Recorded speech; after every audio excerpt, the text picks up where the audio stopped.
La palabra el congresista Federico Pariona.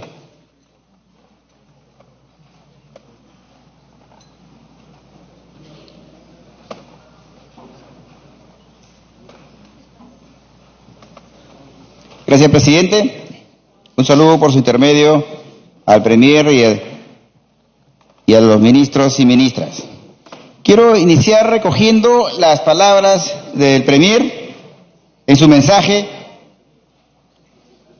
cuando señala respecto a salud, en lo que dice estamos aprovechando o estamos comprometidos en fortalecer el aseguramiento universal de la salud. Para lograr, estamos optimizando nuestro proceso de focalización para que el CIS asegura a todas las poblaciones amazónicas y otras poblaciones que han sido postergadas por el Estado. También dice los servicios tienen que adaptarse a las necesidades del ciudadano y no al ciudadano, que tiene que adaptarse al funcionamiento, dice, de los servicios. Interesante. Qué bueno, Premier. En realidad, esta lo voy a tomar en cuenta, solo le estoy recordando. En sí, para efectos que se busquen la formalización de la agricultura y el empleo mediante medidas que combatan la informalidad y no las personas, dice, que no pueden formalizarse. ¿Por qué tenemos que castigar a veces a las personas y no buscar medidas para que éstas se formalicen?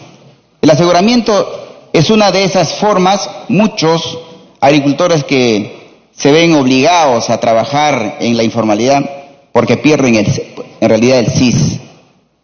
Ello porque no pueden tener ambos sistemas en simultáneo, pero en el campo la presencia de salud es muy escasa, debiendo por ello implementar mecanismos que garanticen la atención médica al agricultor. Debemos pensar en estrategias y mecanismos incluyentes a favor de la población vulnerable, como son los agricultores, ministros. Además, también estaba revisando el portal de resultados del MEF sobre los indicadores de desempeño de los programas presupuestales. Hasta el 2016 se encuentra cuando tú ingresas a Google y quieres ver cómo están los procesos o cómo están los resultados de desempeño, ministros, pero del 2017-2018 no encontramos. Quisiéramos pedir mayor transparencia, de verdad que quisiéramos ayudarlos nosotros, porque creo que el mensaje de todos los congresistas el día de hoy ha sido que queremos transparentar, queremos hablar con la verdad a la población, y más en el mensaje que usted ha dicho, ha señalado, sobre todo para que los ciudadanos empiecen a confiar en sus autoridades. Quiero decirles, en algún momento cuando yo dije o pregunté en la Comisión de Descentralización a un funcionario de descentralización que vino de parte del Ejecutivo, yo pregunté cómo evaluaban el presupuesto per cápita por persona, por ejemplo, en mi región Junín, que siempre cada año el presupuesto es menos. Y la respuesta fue que eran por indicadores de desempeño, pero sin embargo, cuando preguntábamos, igual, o sea, nunca hemos tenido una respuesta. Quisiéramos que eso, por ejemplo, nos sean claros, porque en realidad debemos saber si ni siquiera no se ve en la transparencia. Nos hace pensar de qué manera, por ejemplo, se viene evaluando o se miden estos indicadores que nos ayudarían mucho, por ejemplo, para saber y hablar con la verdad con la población. Sin embargo, quiero centrarme en la misma línea de la población más vulnerable, en este caso, por ejemplo, sobre la agricultura familiar o en la economía agraria. Porque hablamos de la economía familiar, hablamos, por ejemplo, de los pequeños agricultores emprendedores, hablamos de la agricultura o de los agricultores que exportan mediante asociaciones y cooperativas. Sin embargo, en todas las reuniones donde hemos visitado nosotros, por decir en Puno, donde hemos estado con algunos dirigentes, donde hablamos, donde hay personas que piensan diferente a nosotros tal vez. Personas que hablan mucho de querer hacer una agricultura moderna, buscar tal vez ser más competitivos en el mercado, pero en realidad en el afán de encontrar esa respuesta de parte del Ejecutivo, de parte del Legislativo, ellos lo único que hacen es, al cansancio, lo que han hecho es, o lo que hacen es, en su impotencia, salir a las calles y decir, ¿sabe qué? Tiempo adicional. En la frontera para que no entren productos después de importación. Pero en realidad, ministros, no se trata de dejarles solamente a los agricultores así con una impotencia. Lo que queremos en realidad es ayudarle con infraestructuras de riego. Lo que quieren es agua para que ellos sigan cultivando y ser competitivos en el mercado. Competitivos en el mercado internacional. De lo contrario, jamás vamos a poder competir, porque los países en realidad que nos llevan ventaja, los países vecinos, es porque hayan invertido más y porque los resultados también son mucho mejores en cuanto a la ejecución de los gastos, de los programas sociales. Sí, le voy a dar una interrupción al final, los 2 minutos, congresista Aramayo. Solo quiero terminar diciéndoles, acabo de recibir unos mensajes, por ejemplo, de los agricultores y los dirigentes de la selva central, del norte, del sur, de Piura, de Tumbes. Ministra, desde aquí un mensaje, en nombre de los agricultores, porque no puedo callar. Yo sé que usted tiene toda la voluntad, he visto trabajar en estos días, que quiere hacer mucho por los agricultores. Para que concluya, por favor.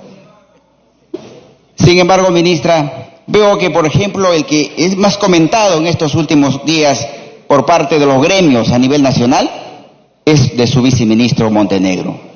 Y no porque alguien está imaginando, solamente porque están haciéndose una idea de cómo es él. Han visto su gestión en el año 2014-2016. Es cierto que algunos colegas lo han mencionado. En Tumbes, están incluso producto de ello, hay una investigación de 23 funcionarios justamente por un presupuesto que se ha manejado en Puyango, Tumbes, por un 120. ¿Para qué concluye? Un presupuesto que no ha sido bien ejecutado. En Selva Central, por ejemplo, una obra de riego para los agricultores en San Martín de Pangoy, más de 50 millones igual, paralizado. Un fondo Agroperú que se ha administrado, por ejemplo, con el Plan Nacional de Renovación de Café, igual, que no ha funcionado. Hay preocupación.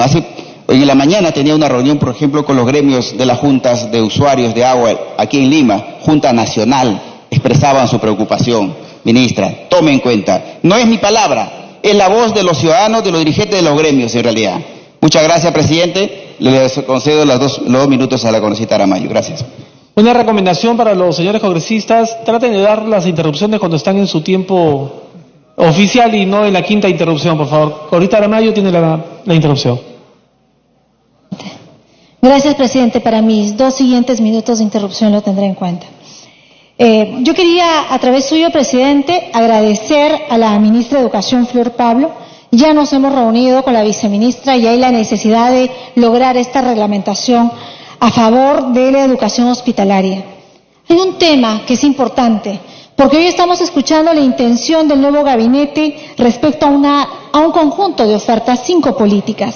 Y en el tema de salud, a través suyo, señor presidente, al Premier, hay 33.000 personas que han muerto de cáncer en nuestro país.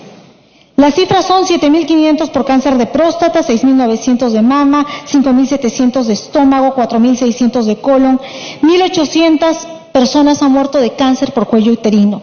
Son cifras que se dicen rápido, pero cada número tiene un nombre.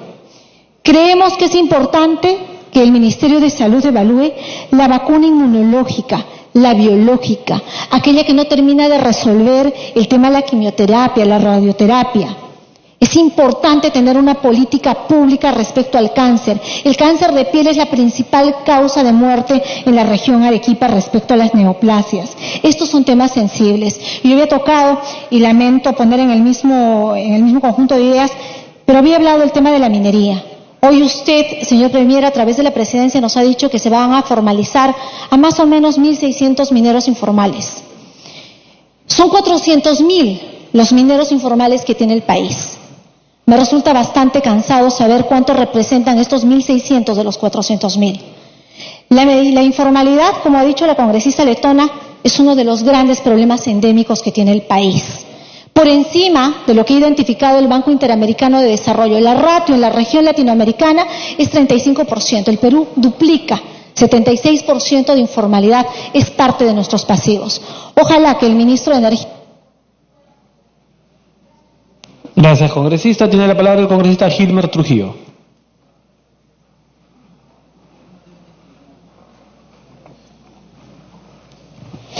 Gracias, presidente.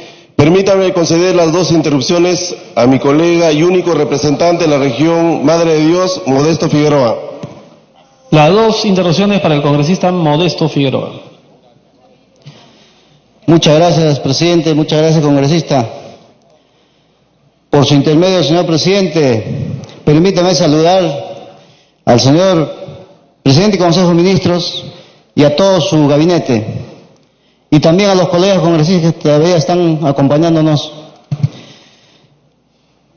La problemática del país y de mi región Madre de Dios, señor Premier, requiere de inversiones inmediatas en el sector de educación, salud, servicios básicos, agua, desagüe, que no tiene la ciudadanía en el Perú. Trabajos que faltan en nuestro país, generar trabajos. En el sector de educación existe la falta de infraestructura y material educativo, por lo que a la fecha todavía existen niños sin poder matricularse por falta de aulas. Y esto, señor Premier, es una vergüenza para nuestro país. Señor Premier, el mayor índice de la anemia en el Perú está en Madre de Dios, siendo rica esta región.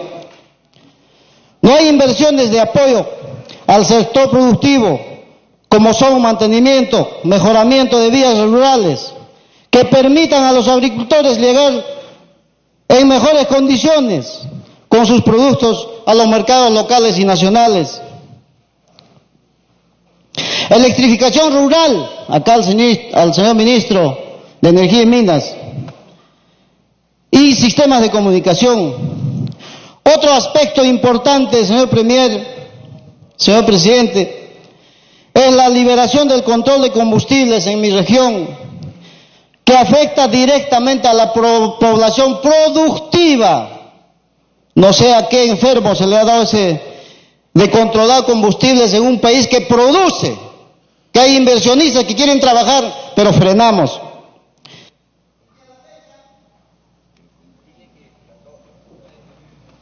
Está en interrupción para que concluya. Gracias. Que fue también una promesa de nuestro presidente Vizcarra y que le agradezco, pero que a la fecha todavía no ha cumplido esta promesa. Muchas gracias. Gracias, congresista. Puede continuar, congresista Trujillo. Gracias, presidente. Señor Premier, ministros, colegas congresistas, el día de hoy la historia me ha permitido, la voluntad popular y fuerza popular al partido al cual pertenezco me ha permitido estar por cuarta vez en un voto de investidura. Escuchamos la exposición del ministro y simplemente el sueño de un Perú ideal para todos los peruanos se desvanece en el drama petulante y ciego del Ejecutivo. Señor presidente, ante este drama quiero hacer un llamado a esa ceguera del Poder Ejecutivo, que no se da cuenta qué está pasando en nuestro país. Todos los congresistas que el día de hoy han intervenido en su forma y manera han hecho notar, de todas las bancadas sin excepción, lo que está pasando en el país. El día de hoy, los dos poderes del Estado están concentrados haciendo una práctica, un procedimiento constitucional. ¿Acaso no podemos trabajar juntos? Es necesario que nosotros escuchemos al Perú, al peruano de a pie. Somos peruanos, cada quien en su rol. Es necesario que tomemos el toro por las astas. El país está en el quirófano en cuidados intensivos. A nosotros nos encargaron, a los congresistas vía voluntad popular y a ustedes, señores ministros, designados a cumplir un rol.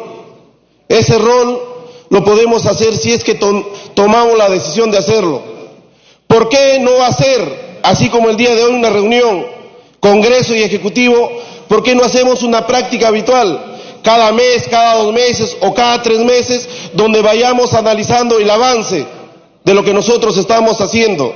¿Por qué no abrir las puertas al país en sus sesiones de miércoles, estar nosotros, los del Congreso, también participando, los presidentes de las comisiones, así como MUNI Ejecutivo, GOR Ejecutivo? ¿Por qué no incorporamos Parlamento Ejecutivo?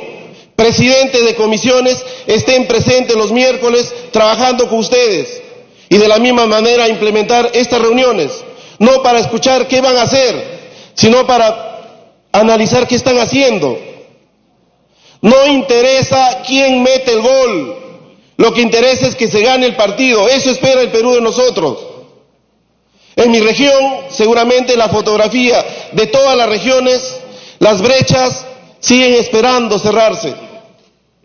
Infraestructura vial, educativa, de salud. No hay una rectoría en el agro. Mi región, San Martín, a la cual me honro representar, en los próximos días los arroceros anuncian huelga. Los palmicultores simplemente tienen una desventaja competitiva respecto a otros países. Los cacahuateros, los cafetaleros pasan por lo mismo. Hagamos el esfuerzo. El peruano necesita que le demos las facilidades para desarrollarse. Hemos superado todos una lacra que nos hizo tanto daño como lo es el terrorismo. 2 décadas que nos mantenimos firmes, soportamos aquella inclemencia, aquella irracional actitud de los terroristas. No le decimos gracias a nuestros soldados, a nuestros reservistas. Mi región necesita mucho, así como las demás regiones. Y quiero referirme a algo que me preocupa: el proceso de descentralización, decisión política, señor Premier, a través del presidente. No es justo que desde el 2003 han pasado 16 años y simplemente no hacemos nada. Un congresista de mi región, Premier, autoridad regional, soñé que con él se iba a impulsar, pero sigo soñando. Y lo digo de manera frontal porque nosotros creímos en él. Y de verdad que no hay nada en la asignación presupuestal. ¿Por qué tememos la posibilidad de darle recursos a las autoridades de los gobiernos descentralizados? Solamente se avanzó 4 puntos. Seguimos 71% concentrado y administrado desde Lima. Y la diferencia entre los gobiernos locales y regionales, que en su conjunto pasan de los 2.000. Hagamos el esfuerzo, ministros. El Congreso de la República, todos quienes intervenimos, lo hacemos porque representamos al Perú profundo, porque representamos a las poblaciones que confiaron. Ellos están expectantes. Para que concluya, por favor. Hagamos historia en nuestras vidas. No pasemos como convidados de piedra. Hagamos el esfuerzo que las generaciones agradezcan a nuestros hijos por tener a padres que hicieron algo por ellos. Colegas congresistas, estamos nosotros imbuidos de esa mística. Esa es la gran oportunidad de poder juntarnos y trabajar por ese Perú que queremos todos. Pero hagámoslo sin hipocresías, no confrontaciones, no atacarse entre poderes. Para que concluya. Si queremos salir adelante, esta es la gran oportunidad. De la ficción, señor Premier, pasemos a la realidad. Ahora, si hagamos ese trabajo, si ha sido exitoso en su vida profesional, necesitamos que usted sea exitoso en este cargo, porque su éxito será el beneficio de nuestro país que tanto lo necesita. Muchas gracias. Tiene la palabra el congresista Javier Velázquez. Presidente, ya las concedí, disculpan. Presidente, primero quiero aprovechar para saludar al presidente del Consejo de Ministros, al su gabinete ministerial, habíamos sostenido que por la complejidad del manejo del Estado es muy difícil que un grupo parlamentario o una bancada parlamentaria, sea de gobierno o oposición, pueda poner en tela de juicio una confianza a un equipo que por mandato de la Constitución debe venir a exponer la política general del gobierno, las medidas que va a implementar y hacer confianza de eso. Inclusive nosotros hemos adelantado una opinión, pero creo que por un poco de ingenuidad o inexperiencia, hoy día en el curso de este debate, que no debe ser simbólico, sino que debe ser la explicación no solo al Parlamento, sino al país, de las líneas generales de la política general del gobierno. Pero se ha aprovechado, de verdad, inoportunamente se ha aprovechado esta exposición que tiene un origen constitucional para poner en el tema de la exposición el cuestionamiento a una decisión del Parlamento de la Subcomisión de Acusaciones Constitucionales. Y a mí me parece que una exposición de una política general del gobierno no puede tener la medianía, la pequeñez, la entrelínea de decir, sin conocer, no queremos que la historia se repita, queremos hacerla nueva y estamos en desacuerdo con el pronunciamiento de la Subcomisión de Acusaciones. Lo digo, presidente, nosotros, los que tenemos la responsabilidad, este gobierno tiene un origen constitucional. Nosotros tenemos un origen constitucional que viene del voto popular. Y cuando estamos en la Subcomisión de Acusaciones, hacemos un poco de abstracción, de hacer política, porque la política, como lo ha dicho el Tribunal Constitucional repetidas veces, tiene que ver el sentido de la oportunidad, de la conveniencia. Pero cuando está en las manos de nosotros, los derechos humanos de quien fuere, porque un ministro, exministro, o un fiscal o exfiscal, al final de cuentas, la fuente de sus derechos está en el artículo 1 de la Constitución. Entonces ahora se nos pide que no cumplamos el reglamento. O sea que los legisladores infringamos el reglamento y la Constitución, porque necesitamos quedar bien con las tribunas. Necesitamos ahora aplicar una justicia plebiscitaria. No la podemos hacer, presidente. Por lo menos los que hemos nacido en la política, somos políticos, como se puede decir, de carrera, y no somos políticos hechos a la carrera. Tenemos que tener como línea orientadora nuestro reglamento y nuestra Constitución. ¿Con qué autoridad nosotros vamos a pararnos frente a nuestros electores si somos los primeros por ganar un aplauso fácil, por el temor de que no nos pongan un titular, respondamos a las presiones de poderes extraños que quieren simbolizar la lucha contra la corrupción en un hecho menudo? Lo trascendente, lo importante es lo que ha dicho Jorge. Modestamente nuestra experiencia. A nosotros nos seguirán investigando 10 o 15 años. Pero lo que nunca van a poder borrar de los registros de la historia de la República, con cara al bicentenario, es que nosotros superamos los objetivos del milenio. Que tuvimos las cosas muy claras. Que entendimos que el empleo no se crea por magia, sino el empleo se crea porque impulsamos la economía. Porque el 2008 y 2009, cuando el mundo se abatía por la crisis financiera internacional, no originada por nosotros, lideramos el crecimiento en América Latina. Fuimos el único país que no creció. ¿Y saben por qué?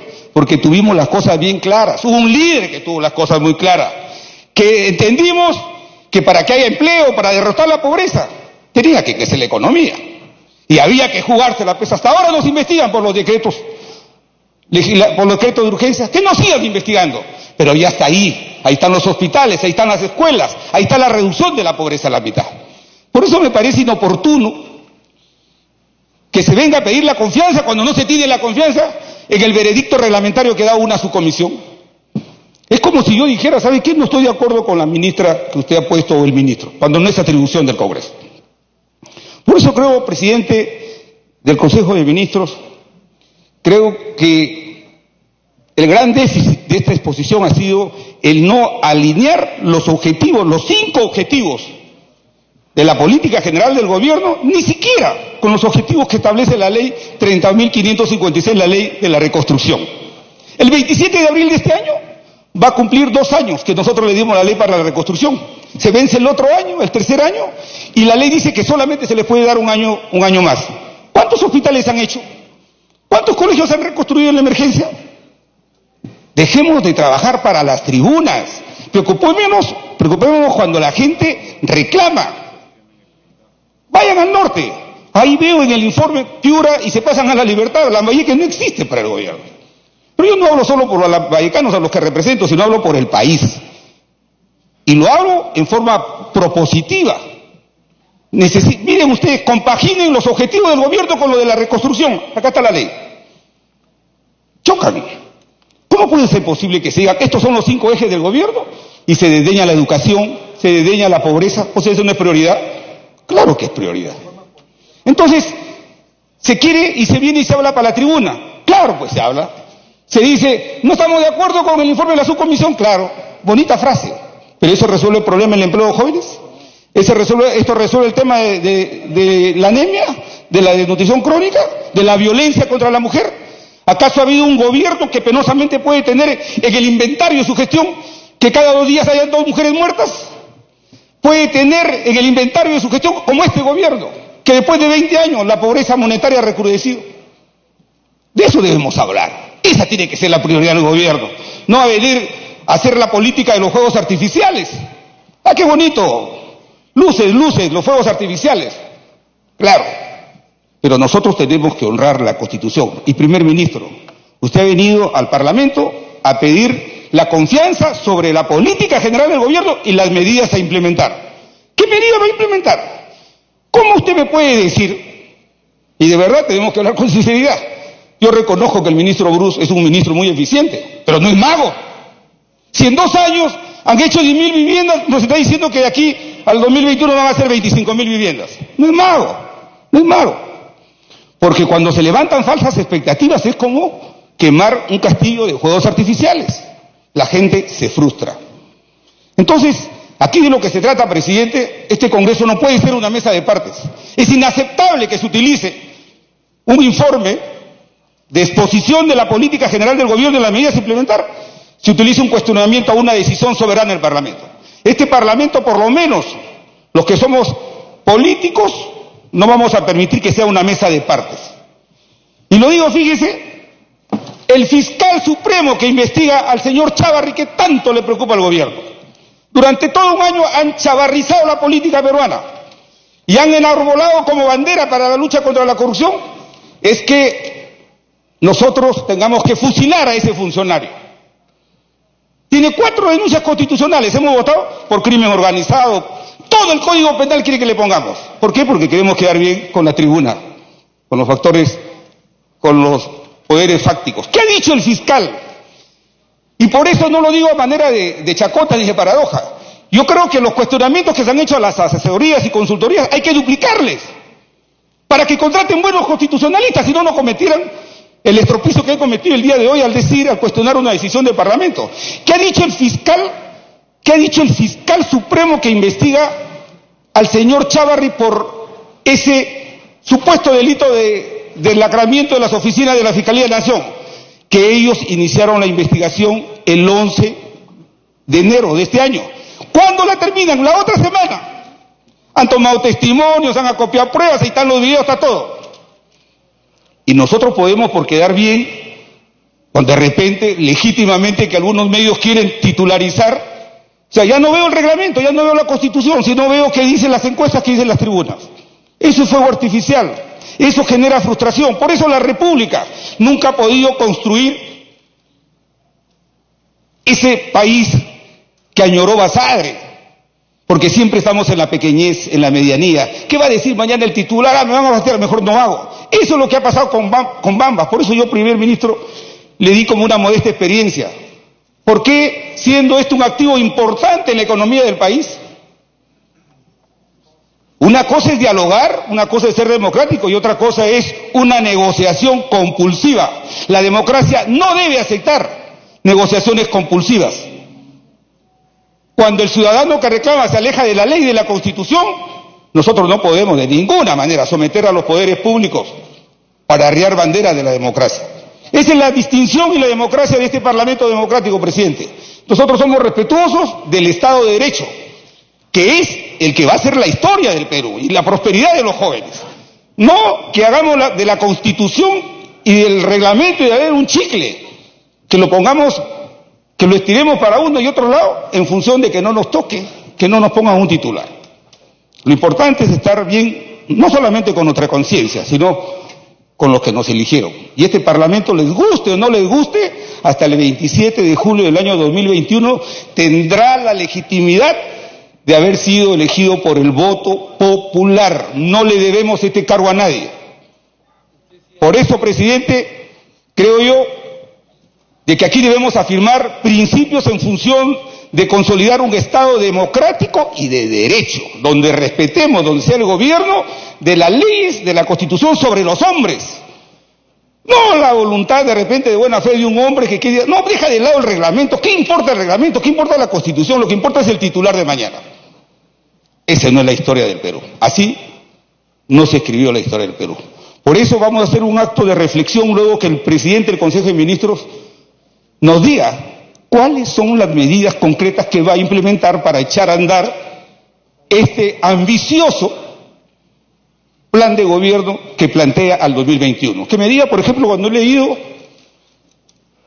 ¿cómo van a hacer para que en un año van a hacer 16 represamientos? Casi 2 por mes. Cuando mi colega de Lambayeque, Clemente Flores, ha hablado de la famosa calzada, y la famosa calzada no termina de ser más que un plumazo echado al aire para levantar la falsa expectativa del pueblo lambayecano. No queremos más engaños, presidente, yo sé que es complejo, tampoco se va a resolver todos los problemas, tampoco en el tiempo que le queda al primer ministro el Perú va a transitar de un lado a otro, pero yo sí creo que podemos en forma conjunta hacer que nuestros esfuerzos puedan hacer que los peruanos vean a su patria con prosperidad, respetando sus instituciones. Cerrarán este Parlamento, pero abrirán otro. Pero toda la vida, cuando hay un gobernante que no le gusta el Parlamento, el tufío, la sensación del autoritarismo está en la puerta de la casa. Y nosotros no lo vamos a permitir. Estamos curados del susto. Gracias, presidente.